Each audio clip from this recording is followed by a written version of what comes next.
మనము జిల్లా వార్తలొచ్చేసి మొదట ఆదిలాబాద్ జిల్లా వార్తలు చూస్తున్నాం. ఇక్కడ నేడు జిల్లాకు మంత్రి జూపల్లి అని ఉంది. సో, జూపల్లి మహబూబ్‌నగర్ జిల్లా కొల్లాపూర్ తాలూకాకు చెందిన జూపల్లి కృష్ణారావు గారు మన పర్యాటక శాఖ మంత్రి మరియు ఎక్సైజ్ మినిస్టరు. సో, ఆయన ఆదిలాబాద్ జిల్లాకు ఇన్‌చార్జ్ అన్నమాట. సో, ఆయన గురించి ఇట్లా వస్తున్నాడని చెప్పేసి ఒక వార్త రాసిర్రు. ఈ ఫోటోలు చూస్తే క్రిస్మస్ పండుగ గదా! నిన్న వివిధ చర్చిలలో క్రిస్మస్ పండుగ సంబరాలన్నిటిని పేపర్‌కిచ్చారన్నమాట. సో, ఇక్కడ మెయిన్‌గా వచ్చేసి విద్యావంతులకు పెద్దపీట. విద్యావంతులకు పెద్దపీట అనే న్యూస్ చూస్తున్నాం. సో, ఇక్కడ సర్పంచులు, వార్డ్ మెంబర్లుగా ఎన్నిక, పల్లె పీఠాలపై యువతరమే అధికం.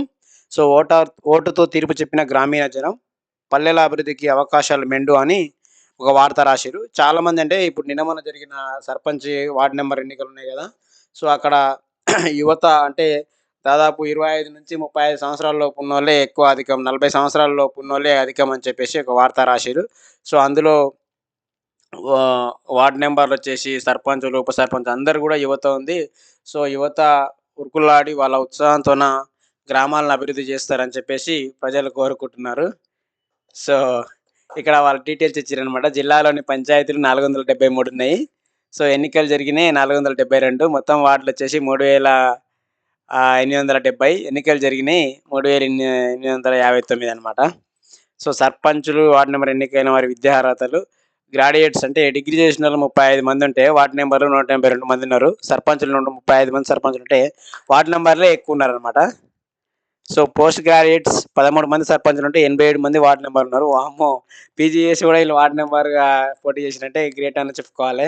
అండర్ గ్రాడ్యుయేట్స్ 280 మంది సర్పంచులుంటే, 1639 మంది అంటే అండర్ గ్రాడ్యుయేట్స్ అంటే ఇంటర్మీడియేట్ కంప్లీట్ చేసిన వాళ్ళు ఇట్లా అన్నమాట ఈళ్ళు. సో, నిరక్షరాస్యులు సర్పంచులు 144 మందుంటే, వార్డ్ మెంబర్లు దాదాపు 2000 మందున్నారనమాట. 1951 అంటే 2000 మందని చెప్పుకోవచ్చు మనం. సో, మహిళలకు పెద్దపీట అని గూడా ఒక వార్త చూస్తున్నాం. పంచాయతీ ఎన్నికల్లో జనరల్ సీట్‌లలో ఎవరైనా పోటీ చేయొచ్చు. ఆడోళ్ళు పోటీ చేయొచ్చు, మగోళ్ళు పోటీ చేయొచ్చు. సో, మగోళ్ళు చేసే దాన గూడా ఆడోళ్ళు పోటీ చేసి గెలిచిరని చెప్పేసి చూస్తున్నాం మనం. ఎందుకంటే వాళ్ళ భర్తలు బిజీగా ఉండడం వల్ల ఆళ్ళ భార్యలను నిలబెట్టొచ్చు. లేపోతే సో, ఆళ్ళ ఆడవాళ్ళ ఓట్లు ఎక్కువుంటాయని చెప్పేసి ఆడవాళ్ళ ఓట్లతోన లేడీస్ ఓట్లతోన గెలవచ్చనే ఉద్దేశంతోన ఉండొచ్చు. ఇంకోటి లేడీస్ సర్పంచులున్న తన గూడా ప్రభుత్వ అధికారులు గట్టిగా పనిచేస్తారు. పథకాలు గూడా ఎక్కువొచ్చే అవకాశం ఉంటది. కాబట్టి సో, మహిళలు ఎక్కువ మొత్తంలో ఉన్నారు. జనరల్ సీట్‌లలో గూడా గెలిచిరని చెప్పేసి వార్త చూస్తున్నాం మనమైతే. సో, ఇక్కడ కిషన్ రెడ్డి గారు నిన్న ఇక్కడ ఆదిలాబాద్ ఎళ్లిర్రు. నిన్న సర్పంచులకు సన్మాన కార్యక్రమం. పల్లెల్లోనూ కమలం హవా. బీజేపీ బీజేపీలో పంచాయతీ ఫలితాల జోష్. కాంగ్రెస్, బీఆర్ఎస్ కంటే తక్కువే అయినా పరిస్థితికి సిద్ధంగా శ్రేణులు. సో, ఇక్కడ ఆదిలాబాద్‌లో చూస్తే అక్కడ బీజేపీ పట్టణ ప్రాంతాలనే కాదు, గ్రామీణ ప్రాంతాల్లో గూడా విస్తరించింది. మొత్తం మీద అక్కడ ఎంపీ గూడా బీజేపీ నుంచే ఉన్నాడు. ఎమ్మెల్యే గూడా ఆదిలాబాద్ ఎమ్మెల్యే గూడా బీజేపీ నుంచే ఉన్నాడు. పాయల్ శంకర్ గారు. సో, ఊర్లల్లో సర్పంచి స్థానాలు అంటే గతంలో కంటే గతంలో పోల్చుకుంటే మంచిగా గెలిచిందని చెప్పేసి నిన్న సన్మాన కార్యక్రమానికెళ్ళి చెప్తున్నాడు. ఇంకా ఇప్పుడు సెంట్రల్ మన ఎంపీలు 8 మంది కాబట్టి దాదాపు సగం తెలంగాణ మొత్తం బీజేపీ గెలవాల్సిన పరిస్థితి. ఎంపీ సీట్లతోన సర్పంచ్ రిజల్ట్ కంపేర్ చేసుకుంటే చాలా తక్కువ గెలిచిందనే చెప్పొచ్చు బీజేపీ. ఎందుకంటే 1200 పైచిలుకు సర్పంచ్ స్థానాలుంటే దాదాపు 5,000-6,000 సర్పంచులు గెలవాలి బీజేపీ. కానీ గెలవలేదు. దాదాపు అంతే 1000, 1200 మధ్యలో ఆగినట్టుంది.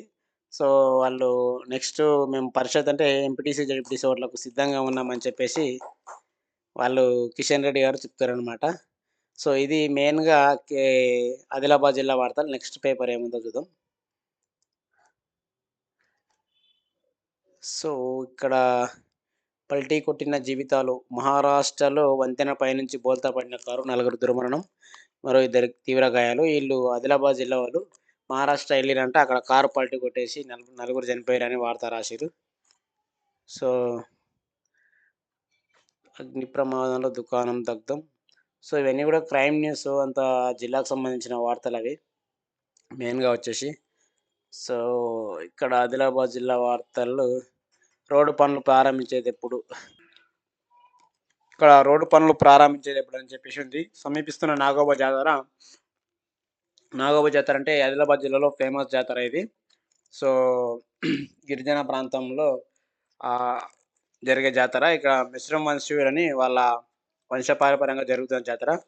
వాళ్ళు అసంతృప్తి వ్యక్తం చేస్తున్నారని చెప్పేసి ఒక వార్త చూస్తున్నాం. దాదాపు 17,00,00,000 నిధులు మంజూరైనాయంట. సో, ఇంకా ఏయలేదని చెప్పేసి మనం వార్త చూస్తున్నాం. మరమ్మతులు చేయిస్తున్నాం అని చెప్పి వాళ్ళ ఇంజినీర్ గారు చెప్తున్నారు. సంబంధిత ఇంజినీర్ గారు. ఇక్కడ జిల్లా కాంగ్రెస్ పార్టీ ఆఫీస్ ఓపెన్ చేసిర్రు వాళ్ళు. సో, ఇది ఈ ప్రధానంగా వచ్చేసి ఆదిలాబాద్ జిల్లా వార్తలు. నెక్స్ట్ జిల్లా చూద్దాం. నెక్స్ట్ ఖమ్మం జిల్లా వార్తలివి. సో, ఖమ్మం జిల్లా వార్తలొచ్చేసి పాల్వంచం గిరిజన బాలుర ఈ పాఠశాల ఇక్కడ గిరిజన పాఠశాల ఏర్పాటు చేసి 50 ఏండ్లయిందంట. సో, పాల్వంచలో ఉంది ఖమ్మం జిల్లాలో. సో, ఇక్కడ నెక్స్ట్ వచ్చేసి అద్దె పంచాయతీ అంటే చానా గ్రామ పంచాయతీలు కిరాయి బిల్డింగ్‌లలో ఉన్నాయని చెప్పేసి ఇక్కడ చూడొచ్చు. అటు కిరాణా, ఇటు బీజేపీ, ఇటు జీపీ. ఒకటే గ్రామ పంచాయతీలో కిరాణా షాప్ ఉంది. ఇక్కడ గ్రామ పంచాయతీ కూడా నడుస్తుందని చెప్పేసి ఉందన్నమాట. పాఠశాలే పంచాయతీ కార్యాలయం. ఇక్కడ స్కూల్లోనే పాఠశాల. సో, పాఠశాలే పంచాయతీ కార్యాలయం అని చెప్పేసి అంటే స్కూల్లోనే గ్రామ పంచాయతీ బిల్డింగ్ ఉందన్నమాట. సో, అద్దె కట్టలేక వీళ్ళు తాళం వేసిర్రో మరేం చేసిర్రో. సో, కొత్త సర్పంచులైనా కొత్త బిల్డింగ్‌లు కడతారా ఏందో చూడాలి. సో, గ్రామ పంచాయతీలకు సొంత భవనాల కొరత 70 జీపీల కార్యకలాపాలు ఈ కిరాయిలలోనే అంటే ఈ ఖమ్మం జిల్లాలో 70 గ్రామ పంచాయతీలు మొత్తం కిరాయిలలో నడుస్తుంది. ఇతర ప్రభుత్వ భవనాల్లో మరో 40 పంచాయతీలు శిథిలావస్థ చేరిన కొన్ని సొంత భవనాలు. మొత్తం మీద చాలా పెద్ద మొత్తంలో కిరాయి బిల్డింగులున్నాయి. సో, మరి ఎందుకోసమని అనేది వాళ్ళకే తెలవాలి. ఎందుకంటే గతంలో కడితే కూలిపోయినాయా ఏందనేది తెలవాలి. మరి కొత్త సర్పంచులైనా కడతారు. ఎందుకంటే ముగ్గురు మినిస్టర్లున్నారు ఖమ్మంలో. మంత్రి పొంగులేటి శ్రీనివాసరెడ్డి, తుమ్మల నాగేశ్వరరావు గారు మరియు ఉప ముఖ్యమంత్రి, ఆర్థిక శాఖ మంత్రి బట్టి విక్రమార్క గారే ఖమ్మం జిల్లా నుంచి ప్రాతినిధ్యం వహిస్తారు కాబట్టి, ఇప్పుడు వాళ్ళకు అధిక నిధులు ఇచ్చన్నా ఈ బిల్డింగులు కట్టిస్తే నిజంగా గూడా ఖమ్మం జిల్లా ప్రజలు మురిసిపోతారు. కొత్త గ్రామ పంచాయతీకి వచ్చిన వాళ్ళ ఊరికి అని చెప్పేసి. సో, చూడాలి మరి నెక్స్ట్ ఇయర్ వరకు కడతారా ఏందనేది. మొత్తం మీదనైతే వీళ్ళు హైలైట్ చేసిర్రు పేపరోళ్ళు అలా ప్రభుత్వం దృష్టికి తీసుకొచ్చి. సో, ఇంకోటి కేఎంసీ ఖమ్మం మున్సిపల్ కార్పొరేషన్ కొత్తగా ఏర్పాటు చేస్తుర్రంట. డివిజన్‌లు గూడా పెంచేతట్టుందంట. కేఎంసీ అంటే ఖమ్మం మున్సిపల్ కార్పొరేషన్ అది అక్కడ లోకల్‌గా. సో,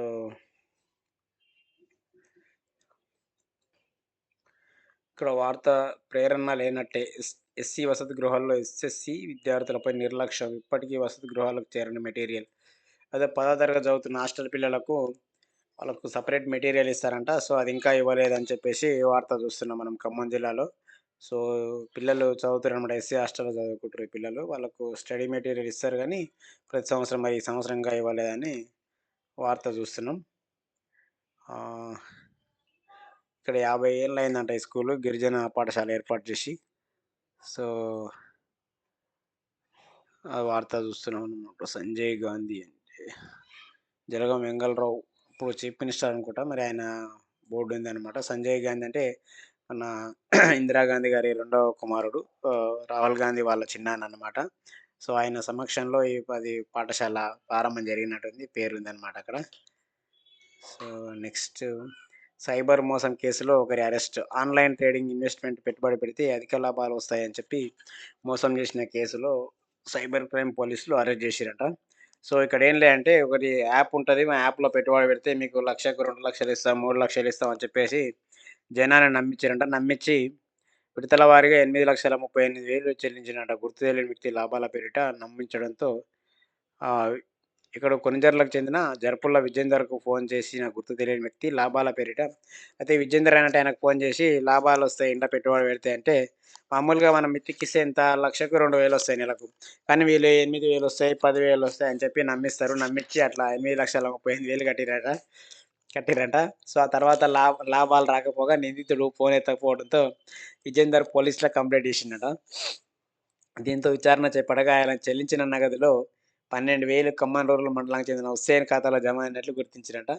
సో, ఈడు గూడా ఖమ్మం జిల్లా వాడే డబ్బులు పడ్డోడు గూడా, డబ్బులు ఏపించుకున్నోడు గూడా. ఈ మేరకు హుస్సేన్‌ని అరెస్ట్ చేసి కోర్టు ఆదేశాలతో రిమాండ్‌కి తరలించారట. సో, ఈడు మంచి పని చేసిండు. పోలీసులకు కంప్లెయింట్ చేసిండు. డబ్బులు పోయినాయి గానీ పోలీసులకు కంప్లెయింట్ చేస్తే చేసినోడు గూడా కట్టించుకున్నోడు గూడా అదే ప్రాంతానికి చెందినోడంట. సో, ఖమ్మం జిల్లా కాబట్టి అరెస్ట్ చేసిర్రు. సో, మోసపోకూడదు. ఎవరు గూడా ప్రజలంతా అప్రమత్తంగా ఉండాలి. మనం డైలీ చూస్తూనే ఉన్నాం. ఫోన్ చేసి మీకు లాభాలొస్తాయి, లాటరీ ఎళ్ళింది, అదెళ్ళింది అన్ని కట్టాలి డబ్బులు, ఇన్ని కట్టాలని ఫోన్ చేస్తుంటారు. ఇదంతా కూడా సైబర్ క్రైమ్ కిందకొస్తది. సో, అదేనమాట. నెక్స్ట్ వచ్చేసి చూద్దాం. సో, ఇక్కడ ఇంకో వార్త చూస్తున్నాం. ప్రభుత్వ ఉద్యోగాల పేరుతో మోసమని 3,00,000 చొప్పున చెల్లించిన ఐదుగురంట. సో, ఆలయాల్లో ఉండి లెక్కింపు విధులు నిర్వహించే ఉద్యోగాలు ఇప్పిస్తానని మోసం చేసిరట. సో, ఏం లేదు, పెద్ద పెద్ద గుళ్ళుంటాయి కదా! ఆ గుళ్ళో హుండీలలో డబ్బులు లెక్క పెట్టాలి గవర్నమెంట్ జాబు అని చెప్పేసి 5 మందితోన మనిషికి 3,00,000 అంటే 15,00,000 వసూలు చేసిరట. సో, ఆ సంఘటన గురించి వివరాలిచ్చారు. రఘునాథపాలెం మండలంలోని హరియా తాండాకు చెందిన ఐదుగురు యువకులు. సో, ఈ పిల్లలు లంబడోళ్ళ పిల్లల్లాకుంటూ తాండాకు చెందినోళ్ళంట. 3,00,000 చొప్పున 15,00,000 చెల్లించిన అంశం తాజాగా బయటపడింది. హరియా తాండాకు చెందిన మాలోతి నరేష్, విష్ణు, ఆనంద్, శ్రీను, లోకేష్‌కు గ్రామానికి చెందిన శ్రీను అనే వ్యక్తి ద్వారా పెద్దపల్లికి చెందిన రవి పరిచయమయ్యాడు. సో, ఆ 5 మంది పిల్లలకు ఆల ఊరోడే వేరేవాడిని పరిచయం చేసినాడట. పెద్దపల్లి జిల్లా కరీంనగర్ జిల్లాకు సంబంధించినోడిని పరిచయం చేసిండట. సేవా సమితి నిర్వహిస్తున్న తాను ఆలయాల్లో ఉండి లెక్కింపు ఉద్యోగాలు ఇప్పిస్తానని, నెలకు 30,000 వేతనం అందుతుందని నమ్మబలికిండట. సో, దీంతో ఐదుగురు యువకులు 6 నెలల క్రితం 3,00,000 చొప్పున చెల్లించగా, నకిలీ జాయినింగ్ ఆర్డర్‌లు, బాండ్ పేపర్ ఇచ్చినట్టు తెలిసింది. సో, డబ్బులు తీసుకున్నోడు మనిషికి 3,00,000 తీసుకున్నోడు తీసుకొని వాళ్ళకు జాయినింగ్ లెటర్‌లు ఇట్లా అవన్నీ టైప్ చేసి నిజంగానే గవర్నమెంట్ తరపున అన్నట్టు ఇచ్చిండనమాట. సో, త్వరలోనే ఏపీ, తెలంగాణ, తమిళనాడు, కేరళ రాష్ట్రాల్లో ఏదో ఒక ఆలయంలో ఉద్యోగం ఇప్పిస్తానని చెబుతూ శ్రీకాళహస్తి, శ్రీశైలం తదితర ఆలయాల్లో ఉండి నగదు లెప్పునకు తీసుకెళ్లినట్లు బాధితుడు తెలిపిండు. అయితే నెలలు దాటుతున్నా ఉద్యోగంపై స్పష్టత లేకపోవడం, వేతనాలు రాకపోవడంతో తమ డబ్బులు తిరిగి ఇవ్వాలని కోరగా కొన్నేళ్లు రవి దాటవేసిండట. సో, ఇటీవల శ్రీకాళహస్తికి పిలిచి ఉండి లెక్కింపు పూర్తయ్యాక ఖమ్మం వచ్చి డబ్బు చెల్లిస్తానని చెప్పిన ఆయన ఇప్పుడు ఇష్టం ఇష్టం వచ్చింది చేసుకోవడానికి బెదిరిస్తున్నట. సో, డబ్బులు నిజంగా ఇప్పిస్తానడు. ఇదేదో ఉండి ఈడు లెక్క పెట్టేటట్టుగా కాంట్రాక్ట్ ఉన్నట్టుంది. ఆ లెక్కతోన ఈళ్ళతోన డబ్బులు వసూలు చేసుకున్నాడు. మిమ్మల్ని అందులో పర్మనెంట్‌గా పెట్టిస్తా అని చెప్పేసి మనిషికి 15,00,000 తీసుకున్నాడు. ఈ గవర్నమెంట్ జాబ్ ఏది ఉచితంగా రాదు. ఇటువంటి దొంగలను నమ్మి మోసపోకూడదు. తల్లిదండ్రులు కూడా మీ పిల్లలు కట్టమన్నంతలనే గుడ్డిగా 3,00,000 కట్టిర్రంటే నిజంగా కూడా మీరు కూడా ఆలోచించుకోవాలి. తల్లిదండ్రులు కూడా చెప్తారు వాళ్ళకేం పిల్లలకేందంటే, అరే! ఇంట్లో ఉంటే మన అమ్మనే తిడతది ఏదో ఒక జాబ్ చేయాలని ఆ కోరికతోన వాళ్ళు అడగొచ్చు. అమ్మ ఇట్లా 3,00,000 కడితే వస్తుందట జాబ్ నాయనా మరి నేను కడతా అన్నంతలనే మీరు కూడా తెలుసుకోవాలి. మీ ఊర్లో ఉండే చదువుకున్న యువకుల ద్వారా లేకుంటే ఊర్లో ఎవరైనా ఉండే ప్రభుత్వ టీచర్‌తోన గాని వాళ్ళందరితోని చెక్ చేసుకున్న తర్వాతనే కట్టాలి. లేకుంటే ఇట్లాంటి మోసం జరుగుతది. ఇప్పుడు ఈ 3,00,000 అంటే వాడు పోలీసుల చుట్టూ తిరగాలే, తిరిగి కేసయినా వాడిచ్చేది కూడా నమ్మకతుట్టే. సో, మీ డబ్బు మీ చేతికొచ్చిందంటే మీరు అదృష్టవంతులే అనుకోవాలి. సో, ఇప్పుడు మనం మెదక్ జిల్లా వార్తలు చూస్తున్నాం. సో, ఇక్కడ చర్చ్ చాలా ఫేమస్ చర్చ్ అనమాట మెదక్‌లో. సో, దాని గురించి ఇక్కడ నిన్న క్రిస్మస్ పండుగ సందర్భంగా ఇచ్చిన ఫోటోలు చూస్తున్నాం. దైవ సందర్శనం ఇచ్చిన ఇన్‌చార్జ్ బిషప్ రూబెన్ మార్క్ ఘనంగా క్రిస్మస్ వేడుకలు. మెదక్ చర్చ్ అంటేనే మన తెలంగాణ రాష్ట్రంలో చాలా ఫేమస్ ఇది. గతంలో నవాబుల కాలంలో సో, అంత ఎత్తులో నిర్మించడం చానా కరువొచ్చిందంట మెదక్ ప్రాంతంలో. ఆ ప్రాంతంలో కరువొచ్చినప్పుడు మరి ప్రజలకు ఏదో ఒక పని కల్పించి వాళ్ళకు కనీసం తిండి అయినా పెట్టాలని చెప్పేసి ఆనాడున్న బ్రిటిష్ పాలకులు మెదక్‌లో చర్చి నిర్మించడం జరిగింది. సో, అప్పుడు హైదరాబాద్ నవాబుల దగ్గర పర్మిషన్ తీసుకుంటే చార్మినార్ కంటే ఎత్తు కొంచెం తక్కువ ఉండేటట్టన్నట్టు మాట్లాడి ఆ చర్చి నిర్మించడం జరిగింది. అందుకనే ఇప్పుడు మన రాష్ట్రం మొత్తమే తెలుగు రాష్ట్రాల్లో చాలా ఫేమస్ అయిన చర్చ్ అది. సో, ఇంకో వార్త చూస్తున్నాం. పంచాయతీలకు మహర్దశ. సర్పంచులకు కొత్త సంవత్సరం కానుక. పెద్ద పంచాయతీలకు 10,00,000, చిన్న పంచాయతీలకు 5,00,000 నిధులు మంజూరు చేస్తానని సీఎం ప్రకటన. సో, నిన్న రేవంత్ రెడ్డి గారు తెలంగాణ ముఖ్యమంత్రి రేవంత్ రెడ్డి గారు కొడంగల్ వెళ్లి అక్కడ సర్పంచులకు సన్మాన కార్యక్రమంలో ఈ ఆఫర్ ప్రకటించడం జరిగింది. సో, పార్టీతో సంబంధం లేదు. వాళ్ళు ఏ పార్టీ అయినా సరే మీ ఊరు సర్పంచ్ అయితే చిన్న ఊర్లకు 5,00,000, పెద్ద ఊర్లకు 10,00,000 అంటున్నారు. అంటే మండల కేంద్రం ఇటువంటి వాటికి పెద్ద పంచాయతీలు కదా! వాటికి 10,00,000. గ్రామాలకు మామూలుగా 2 పెద్ద గ్రామాలంటే పెద్ద పంచాయతీలంటే 4,000 ఓట్లు పైచిలుకుంటే పెద్ద పంచాయతీ కన్సిడర్ చేస్తారు. సో, చిన్న పంచాయతీలకు మరి 5,00,000 ఇస్తామని చెప్తుర్రు. ఇక్కడ సీఎం నిర్ణయం అభివృద్ధికి సంకేతమని పాపన్నపేట సర్పంచ్ చెప్తుర్రనమాట ఈమె. సో, ఆ విధంగా కొత్త సర్పంచులు 5,00,000 వస్తే మరి చిన్న ఊరు మోస్ట్‌లీ చిన్న ఊర్లే ఎక్కువుంటాయి కాబట్టి 5,00,000 వస్తే వాటితోన గ్రామాల్ని అంటే గ్రామ పంచాయతీలో తీర్మానం చేసుకొని వార్డ్ మెంబర్లందరితోన సహకారం తీసుకొని ఉప సర్పంచ్, సర్పంచ్ డిసైడ్ చేసుకొని డెవలప్ చేస్తారని ఆశిస్తున్నాం. సో, మనం ఇంకో వార్త చూస్తున్నాం. తీరిన కూలీల కొరత అని యంత్రాలతో చెరుకు పంట కోత. ఈ చెరుకు పంట ఇక్కడ మెదక్ జిల్లాలో చెరుకు ఫేమస్ కాబట్టి ఈ ఒడ్లు, వరాలు దాటుకుంటే ఇంత పెద్ద లారీ పోదు కాబట్టి చిన్న చిన్న బండ్లల్ల ట్రాక్టర్ తీసుకొచ్చి ఆ ట్రాక్టర్‌కి జాకీలాగా పెట్టిరనమాట. దాని ద్వారా లేపి లారీలో వస్తుర్రు. ఇంతకుముందు లేబర్‌తోన తీసేయాలంటే ఆ ట్రాక్టర్ నుంచి లారీలో తీసేయాలంటే ఆళ్ళకు పెద్ద కష్టం ఉంటుండే. సో, అందుకోసం అని చెప్పేసి ఆహ్, ఒక వార్త రాసిర్రు. సో, ఏఈఓలకు అందని వేతనాలు. గవర్నమెంట్ ఏఈఓలకు జీతాలు ఇస్తలేరంట 5 నెలలయింది. సో, నెక్స్ట్ వచ్చేసి అరవిందారెడ్డి 4 ఉద్యోగాలు. అన్నదమ్ములిద్దరు ప్రతిభావంతులు. వీళ్ళిద్దరికి 4 ఉద్యోగాలు వచ్చినాయంట అరవిందరెడ్డికి. సో, ఈయన జూనియర్ లెక్చరర్‌గా సెటిల్ అయినట్టుంది. ఈయన భరత్ సింహారెడ్డి సాఫ్ట్‌వేర్ అంట. సో, పంచాయతీ పాలన ఇలా. మొదటి నెలకోసారి గ్రామ పంచాయతీ. అసలు గ్రామ పంచాయతీ ఎలా ఉండాలని ఈళ్ళు పేపర్‌కిచ్చారు మెదక్ జిల్లా పేపర్‌ల. నెలకోసారి గ్రామ పంచాయతీ సమావేశం. 3 రోజుల ముందే ఎజెండా నోటీస్. తీర్మానానికి మూడొంతుల మెజార్టీ. అంటే ప్రతి నెల అంటే వార్డ్ మెంబరు, సర్పంచ్, ఉప సర్పంచ్ సమావేశం జరగాలె. సో, గ్రామ సభ అంటే 2 నెలలకోసారి జరపాలి అది. 3 రోజుల ముందే ఎజెండా నోటీస్ అంటే వార్డ్ మెంబర్‌లకు 3 రోజుల ముందే చెప్పాలి. ఎందుకంటే పొద్దుటికి మీటింగ్ అని చెప్పేసి రేపు రావాలంటే కుదరకపోవచ్చు. ఎందుకంటే వాళ్ళకి వివిధ పనులుంటాయి కదా! 3 రోజుల ముందు చెప్తే వాళ్ళకు కార్యక్రమాలన్నీ రద్దు చేసుకొని ఆహ్, ఆ రోజు మీటింగ్‌కు హాజరయ్యి వాళ్ళు చేస్తారనమాట. సో, ఏదైనా తీర్మానం అంటే ఏదైనా పని చేయాలంటే 300 మెజారిటీ ఉండాలంటే ఆహ్, మెజారిటీ సభ్యులు ఆమోదించాలనమాట. సో, దాని గురించి రాసిర్రు. నెక్స్ట్ వచ్చేసి సభ్యుల అభ్యర్థన మేరకు నిర్వహించే సమావేశానికి అభ్యర్థన సమావేశం. ఇందులో కూడా పాలకవర్గ సభ్యులు మూడో వంతు మంది అంటే వార్డ్ నంబర్ లేకుండా సమావేశం పెట్టకూడదనమాట. So, majority సభ్యులుండాలే. మూడో వంతు సభ్యులుండాలని రాసిర్రు. దాని గురించి నెక్స్ట్ ఉపాధి హామీ పథకం ఉంది. ఉపాధి హామీలో చేసే పనులకు 60% 40% మెటీరియల్ కింద నిధులు కేటాయిస్తుంది. సో, సీసీ రోడ్లు అవన్నీ గూడా మంజూరయితాయి గదా! దానికోసం అని చెప్పేసి కొత్త సర్పంచులు ఏం జేయాలనేసి ఒక వార్త రాసిర్రు. మరి వాళ్ళకెంతుంది? సర్పంచులకు ప్రభుత్వం నెలకు 6,500 జీతం ఇస్తుంది. సురక్షిత తాగునీటి అందించడంతో పాటు వాటర్ ట్యాంకుల శుభ్రం, పైప్‌లైన్ లీకేజ్ ఎప్పటికప్పుడు అరికట్టాలి. మురుగు డ్రైనేజ్ వ్యవస్థ పైన ఏం జేయాలనేది గూడా రాసిర్రనమాట. చెక్ పవర్ ఉంటది. సర్పంచ్, ఉప సర్పంచ్‌కి చెక్ పవర్ ఉంటది. చెక్ పవర్ అంటే వాళ్ళు పని జేసి బిల్లు తీసుకోవచ్చనమాట. ఇంత అయిందని చెప్పేసి. అది మెయిన్‌గా. సో, ఇక్కడ తల్లి, కొడుకు దారుణ హత్య అని ఇంకో వార్త చూస్తున్నాం మెదక్ జిల్లాలో. ఈమె ఏమైందంటే ఈమె వనపర్తి జిల్లాకు చెందిన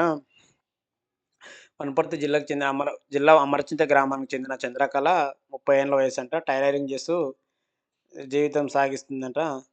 సో, ఆమెకు కొడుకు 14 సంవత్సరాల కొడుకున్నాడంట. రేవంత్ అని ఇచ్చారు అబ్బాయి పేరు. నార్సింగ్‌లోని ప్రైవేట్ పాఠశాలలో 7వ తరగతి చదువుతున్నాడట. సో, చంద్రకళ తన భర్త జయసింగ్‌తో 5 ఏళ్ల క్రితం విడాకులు తీసుకుందట. ఆమె భర్తతోనే విడిపోయి సెపరేట్‌గా ఉంటుంది. అంతలోనే వేరే అతను ఈ వడ్డే శివరాజ్ అనే అతను పరిచయమైన తర్వాత ఆయన భార్య గూడా ఎళ్ళిపోయిందంట. ఇంక ఈళ్ళిద్దరు ఏం చేశారు, ఈళ్ళిద్దరే భార్యాభర్తల్లాగా ఒక ఇంట్లో కిరాయికున్నారంట. కిరాయికుంటే కొట్లాట అయిన తర్వాత వాడు ఈమెని, ఈ అబ్బాయిని, ఈమెని ఇద్దరిని చంపేసిండు. వాడు గూడా కోసుకున్నాడట. కోసుకుంటే వాడు గొంతు కోసుకున్నాడో, చెయ్యి కోసుకున్నాడో వాడు అట్లనే అదే పడుంటే పిల్లగాని దోస్తుంటాడు కదా! పిల్లగాని దోస్తు కలవనీకొచ్చి ఆడు ఎవరు తీయకపోతే ఆళ్ళ చుట్టుపక్కలోళ్ళకి చెప్పి పోలీసోళ్ళకి ఇట్లా ఫోన్ చేసిరంట. అప్పుడు తెలుసుకొని వీడిని హాస్పిటల్ తీసుకుపోయారు. వీళ్ళిద్దరు ఇంగ అండ్రు. ఈమె పరిస్థితి ఇది మొగం ఇడిచిపెట్టి ఆమె ఇట్లాంటి పని చేసింది కాబట్టి ఇంక ఇద్దరు అంతే సంగతి. నెక్స్ట్ వచ్చేసి విత్తనోత్పత్తి కంపెనీ దగా. చెప్పే ధర ఒకటి, చెల్లించేది ఒకటి. ఈ రైతులు ఏదో మోసం చేసిర్రని చెప్పేసి చూస్తున్నాం మనం. ఇదేదో సవర్ణ కంపెనీ అని ఉందంట. వాళ్ళు ఎకరాకి 25-30 క్వింటాలు వస్తాయని చెప్పిరంట. కానీ 16 క్వింటాలే వచ్చిందంట దిగుబడి. దాని గురించి రాసిర్రు. విత్తనాలు అందించే ముందు క్వింటాల్‌కు 3,000 చెల్లిస్తామన్నట. వీళ్ళు ఇచ్చినప్పుడు ఇది సాగు చేయండి మేము వడ్లు క్వింటాల్ 3,000 ఇస్తామని చెప్పి ప్రస్తుతం 2,889 అంటే దాదాపు 2,900 ఇస్తుర్రంట. అంతేకాకుండా ఎలాంటి కోతలుండవని చెప్పి ఎకరాకు 2,200 కోత పెడుతుర్రట. సో, ఇత్తనాల కంపెనీదో వీళ్ళని ఇత్తనాల కోసమని వ్యవసాయం చేయమన్నది. తర్వాత ఇస్తుర్రనమాట. నెక్స్ట్ ఇక్కడొచ్చేసి మొబైల్ ఎస్ఐఏ ఎస్కీ మొబైల్ ఇస్తున్న శివకుమార్. ఏంది దొరికిన ఫోన్ పోలీసులకు అప్పగింత. ఇతనికి ఫోన్ దొరికితే ఎస్ఐకి ఇచ్చిండంట. సో, మరి ఎస్ఐ ఎవరనేది కనిపెట్టి వాళ్ళకి అప్పచెప్తాడనమాట. సో, ఇప్పుడు నల్గొండ వార్తలు. నల్గొండ వార్తల్లో మెయిన్‌గా వచ్చేసి ఇక్కడ 42 ఏళ్లకు నిర్జీవిగా అని ఈయన చూస్తున్నాం గదా! పుల్లెల గ్రామంలో ఈయన పాక హనుమంత్ అంటారు. సో, కురువోళ్ళనమాట. కురువోళ్ళ ఇంట్లో పుట్టి పెరిగిండు. పెద్ద కొడుకంట. సో, నక్సలైట్‌లో పోయిండు. దాదాపు ఆయన వయసు 70 సంవత్సరాలు. సో, 42 ఏళ్ల నక్సలైట్‌లో ఉన్నాడు. నిన్న జరిగిన ఎన్‌కౌంటర్‌లో చనిపోవడం జరిగింది. అందుకోసమని ఈ వార్త రాసిర్రు. ఇది నల్గొండ జిల్లాలో. విద్యార్థి దశలో ఊరు విడిచి వెళ్ళిన హనుమంతు మావోయిస్టు ఉద్యమంలో అంచెలంచెలుగా ఎదిగిన పుల్లెల వాసి. ఎన్‌కౌంటర్ మృతితో స్వగ్రామంలో విషాద ఛాయలు. కడసారి వీడ్కోలుకు కుటుంబ సభ్యులే అంటే తీసుకొస్తారంట. వాళ్ళు అంత్యక్రియల కోసం వాళ్ళ ఫ్యామిలీ ఎదురుచూస్తుందని చెప్పేసి వార్త రాసిర్రు. సో, ఇది క్రిస్మస్ పండుగ సెలబ్రేషన్స్ మంత్రి కోమటిరెడ్డి వెంకటరెడ్డి గారు హాజరయ్యారు.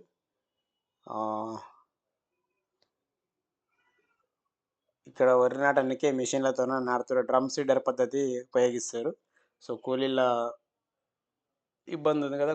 కూలీలకు ఇబ్బంది అయినందుకు అందుకోసమని రాస్తారు. నెక్స్ట్ పేపర్ వచ్చేసి సో, ఇక్కడ ఇంకో వార్త చూస్తున్నాం. నల్గొండ జిల్లాలో దాడి ఘటనపై విచారణ జరిపించాలని నల్గొండ జిల్లా ఎస్పీ శరత్ చంద్ర పవార్‌కి గొడగండ్ల గ్రామ సర్పంచ్ వినతి. సో, సర్పంచ్‌గా ఈమె ఇండిపెండెంట్‌గా గెలిచిందంట. ఇండిపెండెంట్‌గా గెలిచినాక మొన్న ప్రమాణ స్వీకారం చేసిన రోజు ఊర్లో ర్యాలీ చేసిరంట.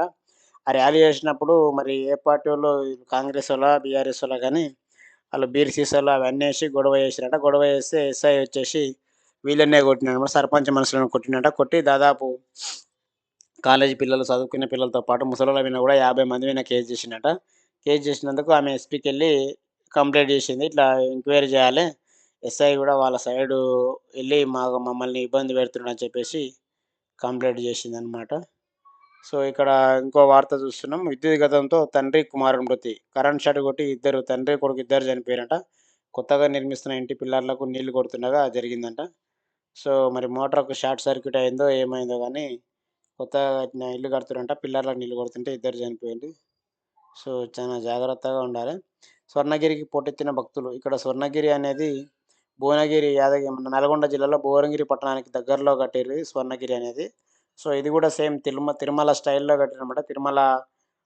తిరుపతి దేవస్థానం ఏ విధంగా అయితే ఉందో ఆ విధంగా కట్టిర్రు కానీ చిన్నది. బట్ మనకు చూస్తే అర్థమైతది. ఓకే. తిరుపతి సేమ్ జిరాక్స్ లాగా కట్టిర్రనమాట. తిరుపతి టెంపుల్ ఎలా ఉంటదో ఆ విధంగా అన్నీ 4 దర్వాజాలు పెట్టేసి తూర్పు, పడమర, ఆహ్, ఉత్తరం, దక్షిణం పెట్టేసి అన్నీ కూడా సేమ్ అదే విధంగా నిర్మించారు. దాదాపు 22 ఎకరాల్లో నిర్మించారంట స్వర్ణగిరి టెంపుల్. సో, నిన్న అది సెలవు దినం కావడంతో చానా మంది ఎళ్ళిర్రు. మనం పబ్లిక్ చూస్తున్నాము ఎంతమందొచ్చిరని చెప్పేసి. సో, ఇక్కడ ఇవి నల్గొండ జిల్లా ప్రధాన వార్తలు. సో, ఇప్పుడు నిజామాబాద్ వార్తలు చూస్తున్నాం మనం. నిజామాబాద్ జిల్లా వార్తలు. సో, ఇక్కడ గూడా క్రిస్మస్ పండుగ సెలబ్రేషన్స్ ఇచ్చిర్రు. ఘనంగా క్రిస్మస్ అని. సో, దొంగ నోట్ల పంచాయత్ అని ఒక వార్త చూస్తున్నాం. ఎన్నికల సమయంలో వర్షి మండలం జబల్పూర్‌లో పంపిణీ అంట. మహారాష్ట్ర నుంచి జడ్చర్ల మీదుగా జిల్లాలోకి 1,00,000కు 3,00,000 తీసుకొచ్చిన గనులంట. అంటే ఈ దొంగ నోట్లు ఏందంటే ఓట్లల్ల జనానికి పంచనీకని చెప్పేసి 1,00,000 అసలు నోట్లు ఇస్తే 3,00,000 దొంగ నోట్లు ఇచ్చిరంట. అవి తీసుకొచ్చి జనానికి పంచిరంట. సో, ఆ జనం గన తీసుకుపోయి బ్యాంకులో కడదాము, కాపు లోన్ కడదాము, లేకుంటే ఇంకేదైనా కడదాం అన్నప్పుడు దొరుకుతారనమాట. సో, నిజామాబాద్ జిల్లాలో పెద్ద మొత్తంలో జరిగిందట. దాని గురించి ఒక వార్త రాసిర్రు. వర్ని మండలం జబల్పూర్‌లో జాలీ నోట్లు వెలుగు చూడడం అక్కడికక్కడ అప్రమత్తమయ్యారు. జలాల్పూర్ నుంచి వచ్చారా? అయితే నగదు వద్దు. డిపాజిట్ పేమెంట్లు మాత్రమే చేయండి. అక్కడ మండలానికెళ్తే వాళ్ళక్కడ ఎక్కడ పోయినా గాని వాళ్ళ ఊరు పేరు చెప్పంగానే జలాల్పూర్ చెప్పంగానే మీ ఊరైతే వద్దయ్యా మాకు ఆన్‌లైన్ పేమెంట్ చేయండి. నోట్లయితే తీసుకోమంటారట. ఎందుకంటే దొంగ నోట్లు వంచిరనమాట. అలా కూడా సర్పంచ్‌గా పోటీ చేసినోళ్ళు, ఓడిపోయినోడు వంచొచ్చు, ఇద్దరు వంచొచ్చు. దానికోసం అని చెప్పేసి కేస్ అయిందంట ఇది. సో, మరోవైపు పోలీసులు కేసు నమోదు చేస్తారనే భయంతో తమ వద్ద ఉన్న 500 నోట్లను గ్రామస్తులు కాల్చివేస్తున్నారట. సీ పోలీసోళ్ళు పట్టుకుంటే కేసయితది ఎవరిచ్చిరని చెప్పేసి పంచనుని మీద కేసయితది, తీసుకున్న మీద కేసయితది కాబట్టి కాల్చి పడేస్తురంట. ఇటీవల జరిగిన గ్రామ పంచాయతీ ఎన్నికలో గ్రామంలో ఓటర్లకు దొంగ నోట్లు పంపించేసిన ఘటన విస్తుగొలుపుతుంది. సర్పంచ్ అభ్యర్థి తమకు నకిలీ కరెన్సీ ఇచ్చి మోసం చేశాడని పలువురు గ్రామస్తులు ఆవేదన చెందుతున్న గమనార్హం. జలాల్పూర్కు చెందిన కళ్యాణ్, గోపాల్, శంకర్, రవి అనే నలుగురు వ్యక్తులు గ్రూప్‌గా ఏర్పడి మహబూబ్‌నగర్ జిల్లా జడ్చర్ల నుంచి ఈ దొంగ నోట్లు తీసుకొచ్చారంట. ఈ నోట్లు కూడా మహబూబ్‌నగర్ జిల్లాలో తయారవుతున్నాయట జడ్చర్ల దగ్గర. మహారాష్ట్రలోని బీడ్ ప్రాంతం నుంచి జడ్చర్లకు నకిలీ నోట్లు రాగా, మహారాష్ట్ర నుంచి ఫస్ట్ జడ్చర్లకు వచ్చినాయట. నకిలీ నోట్లు రాగా 1,00,000కు 3,00,000 చొప్పున 500 నకిలీ నోట్లను తెచ్చారంట. 1,00,000 నిజమైన నగదిస్తే 3,00,000 దొంగ నోట్లు ఇచ్చిరంట. గత 3 నెలల కాలం 2 సార్లు ఇలా దొంగ నోట్లు తెచ్చినట్టు తెలుస్తుంది. అయితే నోట్ల చలామణి ప్రయత్నం ఆదిలోనే బెడిసికొట్టిందంట. పెట్రోల్ బంకులో చలామణి చేసేందుకు ప్రయత్నించగా అక్కడ బెడిసికొట్టిందంట. బంకులో తీసుకోకపోవడంతో మరో మార్గం ఆలోచించారు. అదే సమయంలో గ్రామ పంచాయతీ ఎన్నిక రావడంతో ఆ నోట్లను ఖర్చు పెట్టినట్టు తెలిసింది. సో, ఈళ్ళు డైరెక్ట్‌గా పైసలు ఇస్తే తీసుకోరని చెప్పేసి ఈ ఓట్ల ముందల బాగుంది కదా! ఓట్ల ముందల అని చెప్పేసి 1,00,000 పెట్టి తీసుకొస్తే 3,00,000 దొంగ నోట్లు ఇచ్చిరంట. అవి తీసుకొచ్చి పంచుదామని చూస్తే ఏదో పెట్రోల్ బంకులలో అక్కడ ఇక్కడ వాళ్ళు గుర్తుపడతారు కాబట్టి చెల్లలేదంట అక్కడ. ఇప్పుడు గ్రామ పంచాయతీలో పంచిర్రు. సో, ఎట్లా దొరికిందనేది ఇచ్చిండు. నకిలీ నోట్ల వ్యవహారం బ్యాంకు అధికారుల ద్వారా వెలుగులోకొచ్చింది. వర్ని మండల కేంద్రంలో కెనరా బ్యాంకులో క్రాప్ లోన్ చెల్లించేందుకు వచ్చిన వ్యక్తి దొంగ నోట్లు తీసుకురావడంతో వాటిని గుర్తించి పట్టుకున్నారు. జలాల్పూర్‌కు చెందిన నరెడ్ల చిన్నసాయి తన క్రాప్ లోన్ కట్టేందుకు 2,09,000 500 నోట్లు తీసుకొని వచ్చిండంట. అవన్నీ నకిలీ నోట్లు కావడంతో బ్యాంక్ అధికారులు పోలీసులకు సమాచారం ఇచ్చారట. తాను తీసుకెళ్లిన నకిలీ నోట్ల విషయం చిన్నసాయికి కూడా తెలియకపోవడం గమనార్హం. బంధువు అయిన సర్పంచ్ భర్త బాలు నకిలీ నోట్లను సాయి ఇంట్లో దాచిపెట్టడం గమనార్హం. ఈ క్రమంలో ఇంట్లో లభించిన నోట్లను సాయిలు బ్యాంకుకు తీసుకెళ్లినట. అయితే సర్పంచ్ భర్త పైసలు వీళ్ళ ఇంట్లో దాచిపెట్టినట్టు. వీళ్ళ ఇంట్లో దాచిపెడితే ఈ ముసలోడు కూడా ఇవే మంచిగుందని చెప్పేసి కొంత ఎక్కువ డబ్బులు నొక్కేసినట్టుంది. నొక్కేసి ఆ డబ్బులు తీసుకుపోయి క్రాప్ లోన్‌లు కడదామని కెనరా బ్యాంకులకు పోతే బ్యాంక్ అధికారులు గుర్తుపట్టి పోలీసులకు ఫిర్యాదు ఇచ్చారనమాట. సో, తన సోదరుడు శంకర్‌తో కలిసి పంచాయతీ ఎన్నికల్లో ఈ కరెన్సీని పంపిణీ చేసినట్టు తెలియడంతో పోలీసులు ఈ బృందాన్ని అరెస్ట్ చేసిరంట. బాలు కాంగ్రెస్, శంకర్ బీజేపీ పార్టీలో క్రియాశీలకంగా అన్నదమ్ములు చెరో పార్టీలో ఉన్నారంట. ఒకడు కాంగ్రెస్ అంట, ఒకడు బీజేపీ అట. సో, ఈ కేసును తొక్కిపెట్టినట్టు తెలుసు. ఇదిలా ఉండగా కరెన్సీ బృందంలో ఉన్న గోపాల్ అనే వ్యక్తి ఈ వ్యవహారంలో హెడ్ కానిస్టేబుల్ బైక్ సైతం ఉపయోగించినట్లు పలువురు చెప్తున్నారు. మరోవైపు వర్ని మండలంలోని జకోరా, జలాల్పూర్, బడోడు గ్రామాల్లో పెద్ద ఎత్తున నకిలీ కరెన్సీ చలామణైనట్లు సాక్షిలో దొంగ నోట్ల కలకలం పేరిట వార్త ప్రస్తుతమైంది. సో, గతంలోనే వచ్చింది దొంగ నోట్లు జరుగుతున్నాయని చెప్పేసి ఇద్దరు అన్నదమ్ములు చెరో పార్టీలా ఉండి ఇట్లా నడిపిస్తారనమాట. దొంగ నోట్లు తీసుకొచ్చి ప్రజల్ని ఈ విధంగా కూడా మోసం చేయొచ్చు. దొంగ ఓట్లు అని విన్నాం కానీ దొంగ నోట్లు కూడా తెచ్చి చేస్తారనమాట. ఇక్కడ పంచాయతీ ఎన్నికల లెక్క చెప్పండి. పంచాయతీ ఎన్నికల్లో పోటీ చేసిన అభ్యర్థులకు నోటీసులు. గడువులోగా వివరాలు అందించాలని ఆదేశాలు. ఎన్నికల్లో పోటీ చేసిన వారు ఎవరైనా సరే ఓట్లలో పోటీ చేస్తే వాళ్ళు ఎంత ఖర్చు పెట్టిరని చెప్పాల్సిందే. చెప్పకపోతే మాత్రం వాళ్ళని మళ్ళా 6 ఏళ్ల వరకు పోటీ చేసే అవకాశం ఉండదు.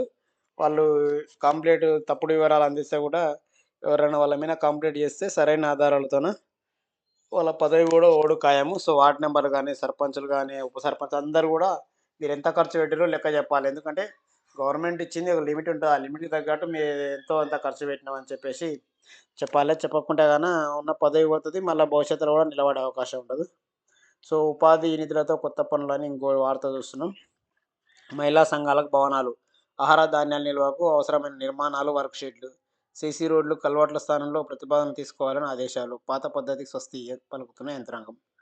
సో, సీసీ రోడ్లు, కల్వర్ట్ల స్థానంలో ఈ మహిళా సంఘాల బిల్డింగ్‌లు, గోదాములు కట్టాలని చెప్పేసి ఆహ్, వార్త చూస్తున్నాం. ఇక్కడ సర్పంచులకు ఊరట అని నేరుగా నిధులిస్తానన్న రేవంత్ రెడ్డి అని చెప్పేసి చెప్పిన వార్తనే చూస్తున్నాం. సో, ఇది మెయిన్‌గా జిల్లా వార్త. సో, ఇప్పుడు వరంగల్ వార్తలు చూస్తున్నాం. మనం వరంగల్ జిల్లా వార్తలివి. సో, ఇక్కడ కూడా క్రిస్మస్ సంబరాల ఫోటోలు ఇచ్చిర్రు. ఎక్కడికక్కడ పెద్ద మొత్తంలో క్రిస్మస్ చర్చిలున్నాయి అక్కడ వరంగల్ జిల్లాలో. సో, జెట్ స్పీడ్‌లో మామూలు అంటే ఇక్కడ వరంగల్ జిల్లాలో ఎయిర్‌పోర్ట్ ఏర్పాటు చేయాలని పనులు జరుగుతున్నాయన్నమాట. అది చాలా స్పీడప్ అయితుందని చెప్పేసి ఇప్పటికే భూములు సేకరించిన రైతులకు డబ్బులు పడ్డాయంట. దాని గురించి వార్త రాసిర్రు. మహిళా సంఘాలకు వడ్డీ వాపస్. జిల్లాలో ఎస్‌హెచ్‌జీలకు రూ. 6,50,00,000 విడుదలనట. 7,540 సంఘాలకు చాలా మంది మహిళా సంఘాలకు వడ్డీ వాపస్ ఇస్తారనమాట. ఇది చారణ మితి. సో, మీరు టయానికి కడితేనే ఎందుకంటే ప్రతి నెల 1 నుంచి 4 తారీఖు లోపల ప్రతి నెల కట్టాలె. అట్లా కడితే మీకు మీరు కట్టిన వడ్డీకి మాఫీ ఏదంటే వాపస్ వస్తదనమాట. సో, అట్లా కట్టకుండా నువ్వు ఇష్టం ఉన్నప్పుడు కడతాం, 10 తారీఖు కడతాం, 15 తారీఖు కడతాం అంటే రావు. సో, అట్లా కట్టినోళ్ళకు దాదాపు రూ. 6,50,00,000 నిన్న వరంగల్ జిల్లాలో వచ్చినట్టు. అన్ని జిల్లాల్లో ఇస్తుర్రు. సో, ఇది వరంగల్ జిల్లా వార్త అయితే మనం చూస్తున్నాం. కొన్ని చోట్ల ఈ వడ్డీ డబ్బులు అక్కడ ఉండే మండలంలో ఉండే లీడర్‌లే తింటుర్రు. సో, అక్కడుండే ఆఫీస్‌లో ఉండేటోళ్ళు, మా గ్రామ సంఘం అధ్యక్షులు, మహిళా సంఘం, మండల సమైక్య అధ్యక్షులు వాళ్ళే తింటురన్న వార్తలు గూడా చూస్తున్నాం. సో, అవన్నీ గూడా మహిళా సంఘాలోళ్ళు తెలుసుకోవాలి. మాకు మా సంఘానికి ఎంత డబ్బులు పడ్డాయి, వచ్చినా రాలేదా, రాకపోతే కారణం ఏందో గూడా కనుక్కోవాలి. చెప్తారనమాట. మీ మహిళా సంఘంలో ఉన్నారంటే మీరు ఎన్ని డబ్బులు కడుతుర్రు, ఎంత వచ్చింది, అసలు మీకు మిత్తి ఎంత మాయమైపోయిందని చెప్పేసి తెలుసుకోవచ్చనమాట. దాని గురించయితే ఇక్కడ వార్త చూస్తున్నాం మనం. వరంగల్ జిల్లా వార్త ఇది. సో, లెక్క పక్కగా చూపాలని ఆహ్, ఇదే పోటీ చేసినోళ్ళ గురించి ఇక్కడ గూడా వరంగల్ జిల్లాలో గూడా ఇచ్చిర్రు. సో, కంపల్సరీ లెక్క జెప్పాల్సిందే. ఈవెన్ ఏకగ్రీవంగా గెలిచినోళ్ళు గూడా లెక్క జెప్పాల్సిందే ఎంత అనేది. సో, సైబర్ మోసం రైతు ఖాతా నుంచి 1,50,000 మా మా పోయినాయంట. సో, ఈయనకు రైతు మండలంలోని స్టేషన్ గర్పుడు మండలంలోని కోమటిగూడెం గ్రామానికి చెందిన రైతు పర్ష సంతోష్ బ్యాంకు ఖాతా నుంచి సైబర్ నేరగాళ్లు 1,50,000 కాజేసిరట. ఈ ఘటన ఆలస్యంగా వెలుగులోకొచ్చింది. బాధితుడి కథనం మేరకు సైబర్ నేరగారు ఈ నెల 18న సంతోష్ యూనియన్ బ్యాంక్ ఖాతా నుంచి రూ. 99,980 మాయం చేసిరట. దీంతో బాధితుడు అదే రోజు పోలీసులను ఆశ్రయించాడు. అనంతరం గురువారం మరోసారి 50,900 కాజేసిరట. ఏం చేయాలో తెలియక ఆందోళనకు గురైన మరోసారి పోలీసులకు ఫిర్యాదు చేసిండట. తాను ఎలాంటి లింక్ ఓపెన్ చేయాలని, ఏం లింక్ ఓపెన్ చేయాలి అంటే ఏం చేయాలంట కానీ ఎట్లా పోయిందో తెలుస్తలేదు. అంటే ఇందులో బ్యాంకు అధికారుల పాత్ర ఉందా? ఎవరి పాత్ర ఉందనేది పోలీసోళ్ళు గట్టిగా ఎంక్వైరీ చేయాలి. రైతులు కూడా పెద్ద మొత్తంలో అమౌంట్ బ్యాంకుల అకౌంట్లలో ఉంచుకోవద్దు. ఎందుకంటే బ్యాంకోళ్ళు కూడా ఈ మధ్యన మోసం చేస్తుర్రని మనం చూసినామనమాట. సో, అట్లా బ్యాంకోళ్ళు ఏమన్నా చేసిర్రంటే మనం ఎవరిని అడగనీకి దిక్కు లేదు. తర్వాత వస్తాయి గానీ ఎన్నడో వస్తాయో రావో కూడా మనకు తెలవదనమాట. అందుకోసం అని చెప్పేసి మీరు అకౌంట్లలో పెద్ద మొత్తంలో డబ్బులుంచుకొని మోసపోకూడదు. నెక్స్ట్ ఇక్కడ మేడారం జనహారం అమ్మవార్లకు ముందస్తు మొక్కులు వేలాదిగా తరలొచ్చిన భక్తులు. వర్ణంలో వంట వార్పుతో సందడి. ఇక్కడ సమ్మక్క సారక్క జాతర నెక్స్ట్ మంత్ జరుగుతుంది. సో, దానికోసం అని చెప్పేసి ఇక్కడనే ముందుగాలనే ఎళ్తుర్రనమాట. ఆ జనం దానికి ఉన్న డేట్ కంటే ముందే ఎళ్తుర్రు. దానికోసం అని వార్త రాసిర్రు. చాలా పెద్ద జాతరనమాట. వర్క్ కూడా జరుగుతుంది. ఇప్పుడు గద్దెల ప్రాంగణం మొత్తం గూడా పెంచుతుర్రనమాట. సో, జనం ఇప్పటినుంచే జాతరకు వెళ్తుర్రని వార్త చూస్తున్నాం మనం.